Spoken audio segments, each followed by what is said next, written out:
Hello friends, welcome to Bliss cinemas. இன்னைக்கு நம்ம தமிழ் டப்பிங்ல ரிலீஸ் ஆயிருக்க the legend of enveloped demon படம் எப்படி இருக்குன்னு பார்க்க போறோம். வாங்க வீடியோக்குள்ள போகலாம். இந்த படம் பாத்தீங்கன்னா ஒரு பக்காவான ஃபேண்டசி ஆக்ஷன் ஹாரர் படம். இதோட ரன் டைம் பாத்தீங்கன்னா 1 hour 34 minutes இருக்கு. இந்த படத்தை இன் யூ டைரக்ஷன் பண்ணியிருக்காங்க.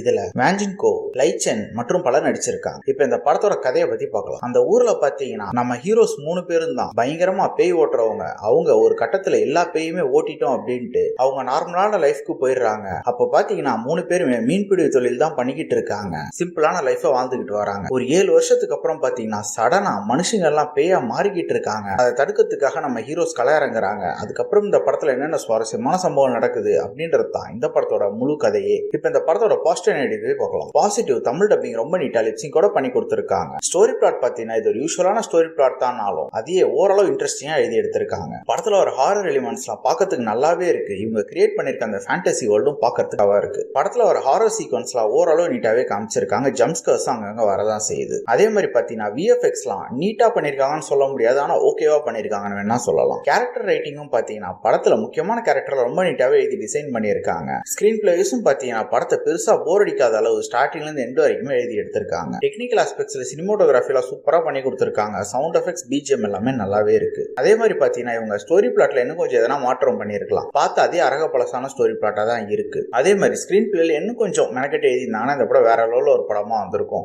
ஏன்னா பல சீன்ஸ் நமக்கு அடுத்து என்ன நடக்க போகுதுன்றது தெளிவா நம்மளால ப்ரெடிக்ட் பண்ணிக்க முடியுது. ஓவராலா பாத்தீங்கன்னா இது ஒரு ஒன் டைம் வாட்சபிள் படம் தான். ட்ரை பண்ணி பாருங்க. இன்னொரு வீடியோல சந்திக்கலாம். தேங்க்யூ.